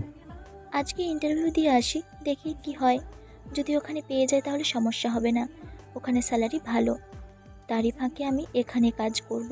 তার বিনিময়ে পারিশ্রমিক নেব না, ওই মহিলার সেবা করব। কেন শুধুই মহিলার করবে? কি তোমার পরিচিতিও? হ্যাঁ স্যার, অতি পরিচিত। তারপর রাইসা দু একটা কথা বলে ওখান থেকে চলে যায়। ইন্টারভিউ দিতে কোম্পানি মালিক রুহি রহমান রাইসাকে জিজ্ঞেস করলো, এর আগে কোন কোম্পানিতে চাকরি করা হয়েছে? না ম্যাম, এই প্রথম। বাইরে থেকে কে কে আছে? কেউ নেই, ছোট বোন। ও, তাহলে তোমাদের চলে কি করে? আল্লাহ চালিয়ে দেয়। রুহি বুঝতে পারে নিশ্চয়ই কিছু পারিবারিক সমস্যা আছে, তাই সে কিছু জিজ্ঞাসা করে না। তারপর বলল, আমাদের কোম্পানির কাজে বাড়িতে গিয়ে প্রোডাক্ট বিক্রি করতে হবে, 9 ঘন্টার ডিউটি দিতে হবে, সপ্তাহে 6 দিন 1 দিন ছুটি, মাসে 8,000 টাকা বেতন পাবে, সকাল 9টা থেকে বিকেল 6টা পর্যন্ত। ঠিক আছে ম্যাডাম, অসুবিধা নেই, আমি করব। এদিকে রওনাকের কিছুদিনের জন্য পোস্টিং হয় হলদিয়া বন্দরে। সে সিফাতকে ফোন করে আর বলে, কেমন আছেন সিফাত ভাই? আসসালামু আলাইকুম রৌনক, আমি ভালো আছি। আমি কিন্তু তোমার ওপর রেগে আছি। রেগে থাকলেও কিছু করার নেই। ছুটি না পেলে কি করব? তুমিও তো একই প্রফেশনাল লোক, বুঝতে পারছো আমার সমস্যা? বুঝতে পারছি না, এখন বলবো কেন ফোন করেছো? দরকার ছাড়া রৌনক তো ফোন করবে না। এখন কিছুদিনের জন্য হলদিয়া বন্দরে আমার থাকতে হবে। ইচ্ছে আছে মেদিনীপুরের মধ্যে ফ্ল্যাট কিনবো। এ তো খুব ভালো কথা। কবে জয়েন করছো? সামনের সপ্তাহে। ঠিক আছে, তুমি এসো, তারপর তোমার জন্য ফ্ল্যাট খুঁজতে বেরোবো। আমার শ্বশুরবাড়ির কাছে ভালো ফ্ল্যাট আছে। কিছুদিন আগে সিফাত বিয়ে করে সেই উপলক্ষে রৌনককে দাওয়াত করেছিল, কিন্তু ছুটি না পাওয়ায় রৌনক আসতে পারেনি। কথা মতো 1 সপ্তাহ পর রৌনক আসে। দীর্ঘদিন পর দুই বন্ধু দেখা হয়। সিফাত রৌনককে জড়িয়ে ধরে আর বলে, আমি খুব খুশি, আজ কতদিন পর আমার বন্ধু, আমার ভাইকে আমি কাছে পেলাম। রৌনক, কালকে তুমি আমার সাথে এক জায়গায় যাবে। কোথায়? আমার মিসেস তার নতুন কোম্পানি খুলছে। কোম্পানি ফাইল চলছে, 1 বছর পূর্ণ হলো, সেই জন্য একটা পার্টি আয়োজন করা হয়েছে। আর রুহি তোমার বিষয়ে সব জানে, ও তোমায় দেখতে চায়। ও বলেছে তোমাকে নিয়ে যেতে। দেখছি কি? এখন তো ছুটিতে আছো, সমস্যা কি? তাছাড়া ওর বাড়ির সামনেও ফ্ল্যাট আছে, সেরকম হলে ওদের সাথেও কথা বলে হবে। আর পরশু থেকে জয়েন করছো তো? এই 2 দিন আমার সাথে আমাদের ফ্ল্যাটেই থাকবে। বাবা মা এখনো আছে ওখানে, অনেক দিন তোমায় দেখিনি। তোমার কথা বলেছিল?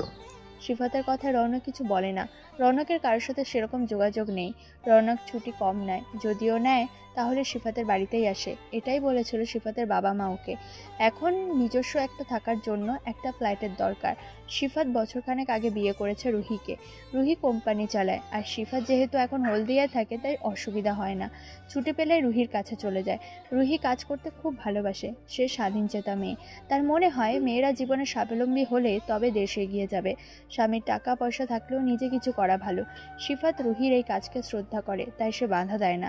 সিফাতের সাথে রৌনককে দেখে রুহি জিজ্ঞেস করে, আসসালামু আলাইকুম, এটা নিশ্চয়ই আমাদের রৌনক ভাইয়া? রুহির কথায় রৌনক কিছু মন্তব্য না করলেও সিফাত বলল, তা ম্যাডাম তুমি বুঝলে কি করে? তোর মুখে এত গল্প শুনেছি, তাই ভাইয়াকে চিনতে অসুবিধা হয়নি। আসুন ভাইয়া, তো কেমন আছেন? রুহির কথায় রৌনক হেসে বলল, আলহামদুলিল্লাহ ভাবি, আমি ভালো আছি। ওরা সবাই যখন গল্প করছে ঠিক সেই সময় রায়সা ও তার এক কলিগ তপা আছে সেখানে। রুহিকে বলল, ম্যাডাম, আমাদের কাজ কমপ্লিট, আমরা তাহলে এবার আসছি। আসছি মানে? তোমাদের আসার জন্য আমি এখানে আসতে বলেছি বুঝি?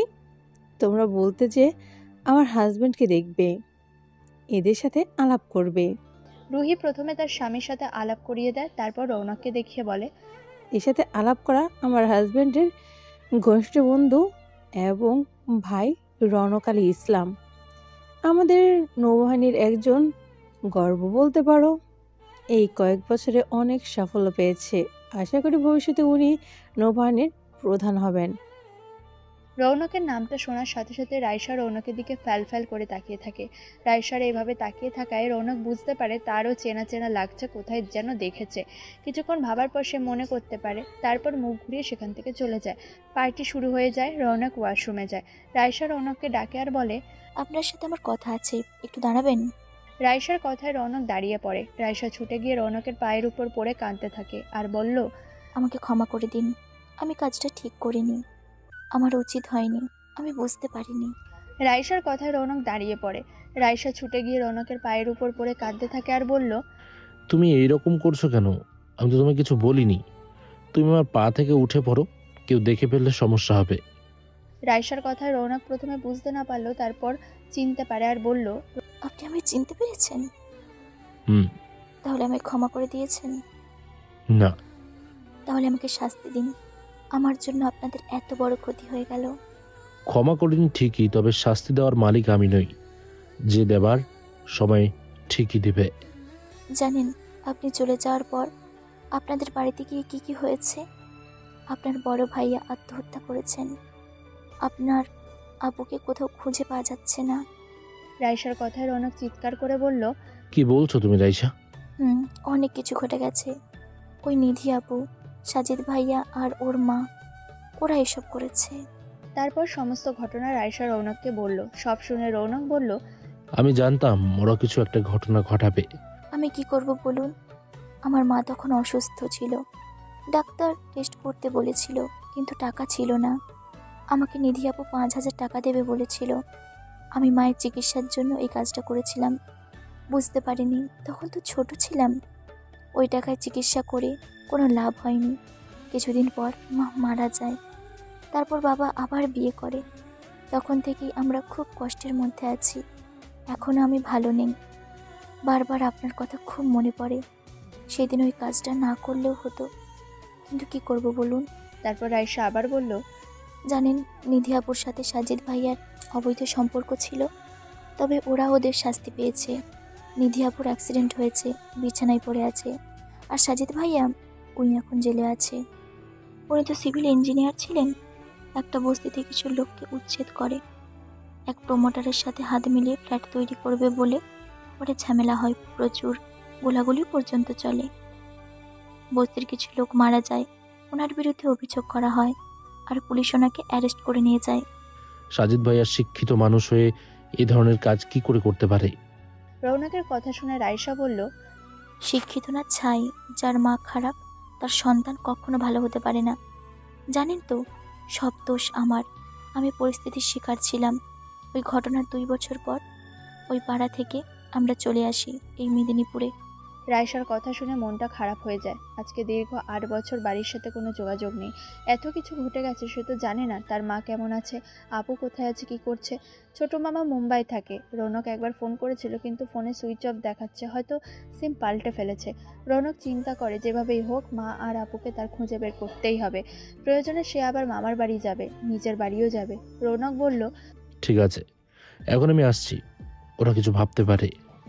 রৌনক চলে যেতে উদ্যত হলে রাইসা বলল, একটা কথা বলবো? হ্যাঁ বলো। শুনলাম আপনি নাকি নেভিতে কাজ করেন, আর এই শার্টটা পরে আপনাকে খুব সুন্দর লাগছে। এখন আমি আসছি। কথাটা বলে রাইসা ওখান থেকে চলে আসে আর রৌনক হাসতে থাকে। রৌনক এলে তার বন্ধু সিফাত বলে, তোর এতক্ষণ লাগে ওয়াশরুমে? সিফাতের কথায় রৌনক কিছু বলে না। ও তখন রাইসার দিকে তাকায়, দেখে রাইসা একটা ছেলের সাথে কথা বলছে। রৌনকের একটু রাগ ধরে। কেন রাগ ধরে সে বুঝতে পারে না। যে মেয়েটার জন্য তাকে বাড়ি ছাড়তে হয়েছে, সেই মেয়েটাকে আর যাই হোক তার ভালোবাসার কথা নয়, কিন্তু তবুও কিছুক্ষণের মধ্যে কীরকম একটা ভালো লাগা কাজ করছে সে বুঝে উঠতে পারছে না। রাইসাও মাঝে মাঝে রৌনকের দিকে তাকিয়ে দেখছে। রৌনক আর বসে থাকতে পারল না। সে সিফাতকে বলল, এই সিফাত ভাই, তোমাদের পার্টি কখন শেষ হবে? এই তো সবে শুরু হলো, আর এরকম মধ্যে শেষ করছিস? এবার তোকে ড্যান্স করতে হবে। রৌনকের থেকে সিফাত বছর 3 সিনিয়র, তবুও সম্পর্কটা অনেকটা বন্ধুর মতো। কিছুটা জোর করে সিফাতকে রৌনক বলল, এখানে আমার মিসেস কোম্পানি অনেক মেয়েরা আছে, তুই চাইলে যে কোনো একজন তোর নাচের পার্টনার করতে পারিস। কথাটা শুনে সবাই হাততালি দেয়।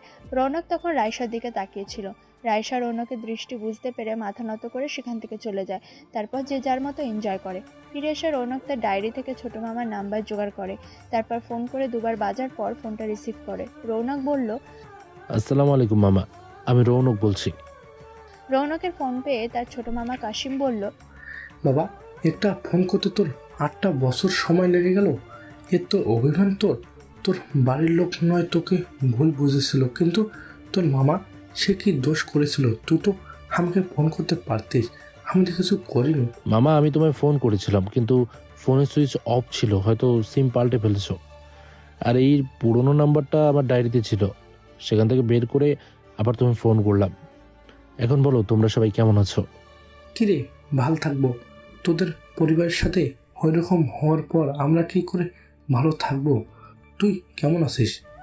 পরিবার ছাড়া একটা ছেলে কি করে ভালো থাকতে পারে বলো? মা কোথায় আছে জানো? তোর মা তোর বড় মামার কাছে থাকতো, কিন্তু হঠাৎ তোর মায়ের মানসিক অবস্থা খারাপ হয়ে যায়। তারপর থেকেই তোর মাকেও আমরা খুঁজে পাইনি, কোথায় চলে গেছে জানি না। অনেক খুঁজেছি, পুলিশের কাছে মিসিং ডায়েরি করেছি, কিন্তু কেউ কোনো খবর দিতে পারেনি। এমনকি তোরা আপুর খবর আমরা জানি না। ফৌজি আপু যে এভাবে শোধ তুলবে আমরা তো স্বপ্নেও ভাবিনি। তারপর কাশিম রৌনককে পুরনো সমস্ত ঘটনার কথা খুলে বলে। সব শুনে রৌনক বলল, শোধ নেওয়ার জন্য এইভাবে নাটক করলো? তুই এখন নিবিতে চাকরি করিস। কে বললো তোমাকে মামা? মিতালিকে ডকুমেন্ট নিয়ে যেতে বলেছিস, তখন মিতালি বলেছিল। তাছাড়া মিডিয়াতে তোর নাম দেখিয়েছে, জাহাজে খুব বুদ্ধির সাথে জলদস্যুদের মোকাবেলা করেছিলিস। খুব চেষ্টা করেছিলাম তোর সাথে যোগাযোগ করার, কিন্তু করে উঠতে পারিনি। তা এখন কোথায় আছিস? আপাতত হলদিয়ায় কিছুদিন থাকবো, তারপর বিশাখাপত্তনমে চলে যাব। তারপর আরও কিছুক্ষণ কথা বলার পর রৌনক ফোন কেটে দেয়। এদিকে রায়শা সময় পেলে বৃদ্ধাশ্রমে আসে। এখানকার বয়স্ক মানুষের সাথে সময় কাটাতে তার ভালো লাগে। বিশেষ করে রৌনকের মাকে সে খুব যত্ন করে, ওষুধ খাইয়ে দেয়, মাথায় তেল মালিশ করে দেয়, এটা ওটা গল্প করে। ওর কথা শুনে হাসিনা বেগম হাসে।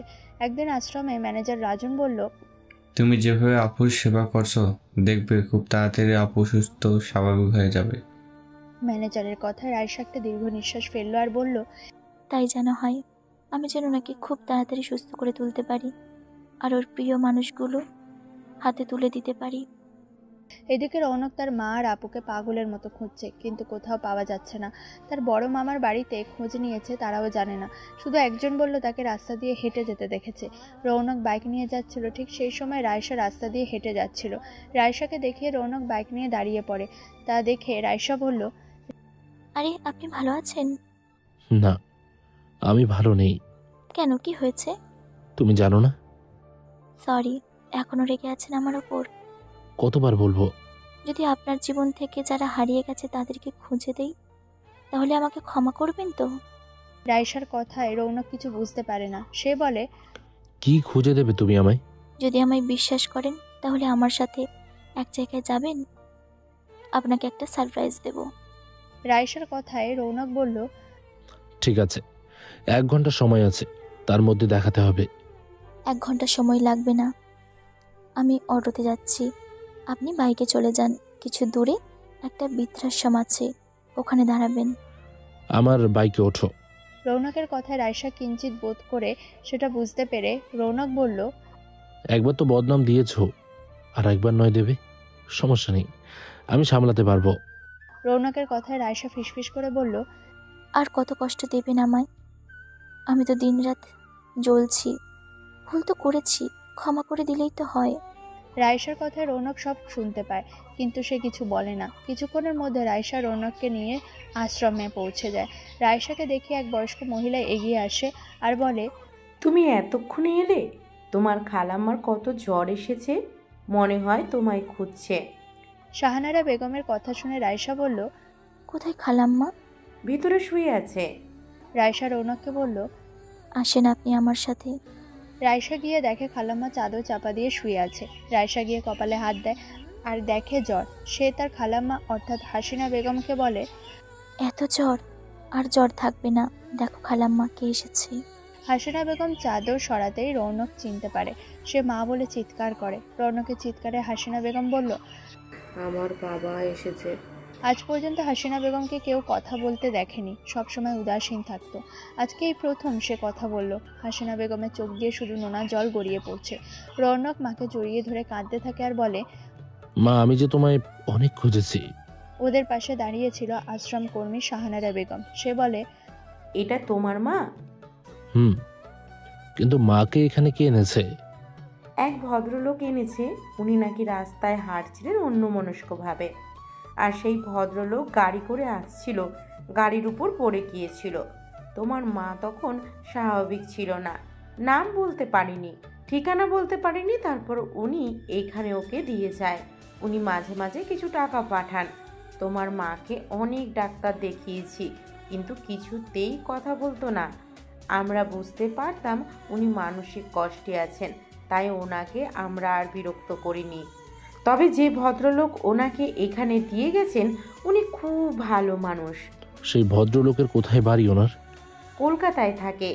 উনি যদি আসেন তাহলে আমাকে বলবেন, আমি ওনাকে ধন্যবাদ দেব। শুধু ওনাকে ধন্যবাদ দিলে হবে না, উনি তো শুধু এখানে এনেছেন, কিন্তু রায়শা, ও তোমার মায়ের জন্য অনেক কিছু করেছে। ও যখন থেকে আমাদের আশ্রমে আসছে তখন থেকেই তোমার মায়ের প্রতি যত্নশীল। প্রতিদিন তোমার মায়ের কাছে আসে, তোমার মায়ের সেবা করে, তোমার মাকে হাঁটাবে, গল্প করবে, রাত পর্যন্ত তোমার মায়ের কাছেই থাকে। শাহনারা বেগমের কথা রৌনক রাইসাকে আর চোখে একবার দেখল। রাইসা বলল, খালা, কেন ভুলভাল বকছো? আমি ওনার জন্য কিছু করিনি। রৌনক বুঝতে পারল রাইসার অভিমান। সে হাসলো কিন্তু কিছু মন্তব্য করলো না। তারপর রৌনক ম্যানেজার রাজন চৌধুরীকে বলে, স্যার, আমি আমার মাকে আমার সাথে নিয়ে যাব। এ তো খুব ভালো কথা। বাড়ির লোক বাড়ির মানুষকে নিয়ে যাবে, এতে আপত্তি করার কি আছে? তুমি নিয়ে যাও। বাবা আজ 5 বছর তোমার মা এই নিয়ে আসে, আমি কখনো তোমার মাকে একটা কথা বলতে দেখিনি। তারপর রাইসা মাঝে মাঝে তোমার মায়ের কাছে আসে, তোমার মাকে ওষুধ খাওয়ার, তোমার সাথে গল্প করে, তোমার মাকে ভালো রাখার চেষ্টা করে। অনেক ভালো মেয়ে। তারপরে একটু থেমে বলল, কিন্তু আমাদের আশ্রমে একটা নিয়ম আছে, এই যে তোমার মা, তার একটা প্রমাণ দিতে হবে। তখন পাশ থেকে রাইসা বলল, স্যার আমি জানি খালাম্মা ওনার মা। শুধু মুখে বললে হবে না। তখন রৌনক তার ফোনে তার মায়ের একটা পুরনো ছবি ছিল সেটা দেখালো, আর পুরনো পরিবারের সাথে ফটো দেখালো, এমনকি যেখানে তার বাবা পর্যন্ত আছে সে সব দেখালো। তারপর তারা বিশ্বাস করলো এবং হাসিনা বেগমকে রৌনকের সাথে পাঠাতে রাজি হলো। 2 দিন পর রৌনক রাইসাকে ফোন করে আর বলে, হ্যালো রাইসা। হ্যাঁ বলুন। কোথায় আছো? মার্কেটে আছি। তুমি বলেছিলে তোমাকে ক্ষমা করেছি কিনা। ক্ষমা করব যদি একটা কাজ করে দাও তুমি। কি কাজ? আমার মাকে দেখানোর জন্য একটা লোকের দরকার। তুমি তো জানো আমি থাকি না, এখন আপাতত হলদিয়ায় পোস্টিং আছে, তাই হয়তো সমস্যা হবে না। যদি আবার কোথাও চলে যাই তখন মাকে কে দেখবে? বিয়ে করে ফেলুন, তাহলে তো সমস্যাটা মিটে যাবে। বিয়ে? হ্যাঁ বিয়ে। বৌমা শাশুড়ির যত্ন নেবে, ভালো চাকরি করেন, ফ্ল্যাট আছে, যথেষ্ট বয়স হয়েছে, সমস্যা কোথায়? হ্যাঁ তা তো হয়েছে, কিন্তু মেয়ে কোথায় পাবো? মেয়ে তো আপনার চোখের সামনেই আছে, যদি চান তাহলে আমি আপনাকে বিয়ে করতে পারি। কথাটা বলে রাইসা লজ্জা পেয়ে ফোনটা কেটে দেয়। রৌনক বুঝতে পারে সে পুনরায় ফোন করলে রাইসা কেটে দেয়। তারপর আবার ফোন করলে রিসিভ করে আর বলে, সরি, ভুল কথা বলে ফেলেছি, এখন আমি রাস্তায় আছি, পরে কথা বলবো। সেদিন রাতে রাইসার কথা ভাবতে থাকে রৌনক, আর মনে মনে বলে, প্রথম যখন ওকে দেখি তখনই ভালো লেগে যায়, কিন্তু তারপরের ঘটনা মনে করলেই তার ঘৃণা লাগে। কিন্তু মেয়েটার কি দোষ দেবে? সে তো নিষ্পাপ। পরে সে ভুল বুঝতে পেরে ক্ষমাও চেয়েছে। যেটা আমার ভাগ্যে ছিল সেটাই তো হয়েছে। এরকম নানা চিন্তা করতে করতে সে সিফাতকে ফোন করে। সিফাত যখন ওয়াশরুমে ছিল তার ফোনটা সিফাতের স্ত্রী রুহি রিসিভ করে আর বলে, আসসালামু আলাইকুম ভাইয়া, কেমন আছেন? খুব ভালো আছি ভাবি। তা সিফাত ভাইয়া কোথায়? ও একটু আশ্রমে আছে। কেন, খুব দরকার? দরকার বলতে আমার অতীতের ঘটনা আছে যেটা সিফাত জানে, তাই এই ব্যাপারে আমি ওর সাথে কিছু আলোচনা করতে চাই। আপনার অতীতের ঘটনা শুধু আপনার ভাই নয়, আমিও জানি, তাই বিষয়টা আমার সাথে শেয়ার করতে পারেন। যদি প্রয়োজন পড়ে আমি আপনাকে টিপস দেব। বুঝতে পেরেছি, তার মানে সিফাত আপনাকে সব বলেছে? সহধর্মণী আমি ওর, আমাকে বলবে না তো কাকে বলবে? তা ঠিক কথাই। সবই যখন শুনেছেন তাহলে এবার বলি। আসলে যে মেয়েটার জন্য আমাকে বাড়ি ছাড়া হতে হয়েছিল সেই মেয়েটা আর কেউ নয়, আপনাদের অফিসে কাজ করে রাইসা। আপনাদের যেদিন পার্টি চলছিল সেদিন আমাকে চিনতে পারে। আমার একটু সমস্যা হয়েছিল, অনেকদিন দেখিনি তো, তবে পরে বুঝতে পারি তখন তো অনেক ছোট ছিল। ও অনেকবার ক্ষমা চেয়েছে। ও আমার কাছে অনুতপ্ত। তবে আমি জানতাম ও ওই কাজটা করেনি। যাই হোক, সেসব পুরনো কথা। তখন মেয়েটাকে যে আমারও ভালো লাগেনি তা নয়, আর ও আমার মাকে খুঁজে পেতে সাহায্য করেছে। তারপরও রৌনক রুহিকে সব কথা বলল। সব শুনে রুহি বলল, খুব ভালো কথা ভাইয়া, মাকে খুঁজে পেয়েছেন, দেখবেন এবার আবুকেও খুঁজে পাবেন। আমি মাকে আমার কাছে নিয়ে এসেছি। রাইসা আমার মায়ের জন্য অনেক কিছু করেছে। ও আমার মাকে সেবা করে সুস্থ করে তুলেছে। আমি যদি রাইসাকে বিয়ে করি কিরকম হবে ভাবি?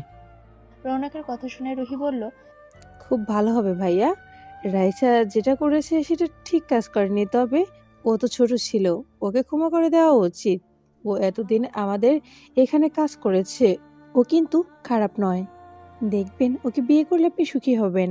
আর আমি শুনেছি ও প্রতিদিন ওই বৃদ্ধাশ্রমে গিয়ে তোমার মায়ের দেখাশোনা করত, তাই ও পারবে তোমার মাকে ভালো রাখতে। তোমার জন্য না হলেও মায়ের জন্য রাইসাকে তুমি তোমার জীবনে নিয়ে এসো। তারপরের দিন রৌনক রাইসাকে ফোন করে আর বলে, মায়ের শরীরটা ভালো নেই, কালকে একবার আসবে?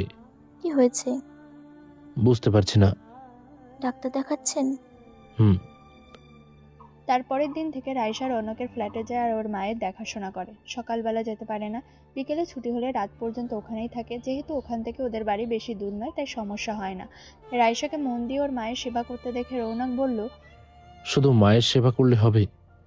এবার থেকে ছেলের সেবা করতে হবে। আর যেটা বলেছিলে ভুল হলে সেটা করতে হবে। আমি অপেক্ষা করব না। 1 সপ্তাহ পর খুব সাধারণভাবে আমি তোমার বিয়ে করছি। রৌনকের কথা শুনে রাইসা কান্না করে দেয় আর কাঁদতে কাঁদতে বলে, আমি কথা দিচ্ছি, মন দিয়ে আমি আপনার মায়ের সেবা করব। তারপর নিজের কিছু লোককে দাওয়াত করে। রৌনক মাঝে মাঝে সাদ্দাম আহমেদকে ফোন করে, তাকেও দাওয়াত করবে বলে তার সাথে দেখা করতে চায়।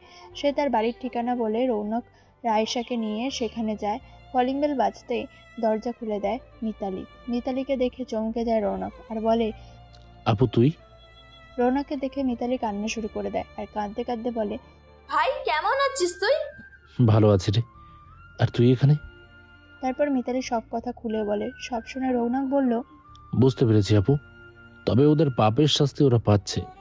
সাজিদকে পুলিশ অ্যারেস্ট করেছে, নিধি বিছানায় শয্যাশায়ী। তারপর রৌনক সব কথা খুলে বলল। সব শুনে মিতালি বলল, তুই এত খবর কি করে জানলি? পাশে দাঁড়িয়ে থাকা রাইসাকে দেখিয়ে বলল, একে চিনতে পারছিস না? রৌনকের কথায় মিতালি কিছুক্ষণ তাকিয়ে দেখলো, তারপর বলল, এ তো রাইসা, তার মানে? হ্যাঁ আপু, ও অনেক কিছু করেছে, মাকে খুঁজে পেতে সাহায্য করেছে। আর ভুল তো মানুষই করে, তাই আমি ক্ষমা করে দিয়েছি। মাও ক্ষমা করে দিয়েছে। তুই আর অভিযোগ করিস না, ক্ষমা করে দে। আর আমি রাইসাকে বিয়ে করেছি, তাই সাদ্দাম স্যারকে দাওয়াত করতে এসেছি। খুব ভালো কথা।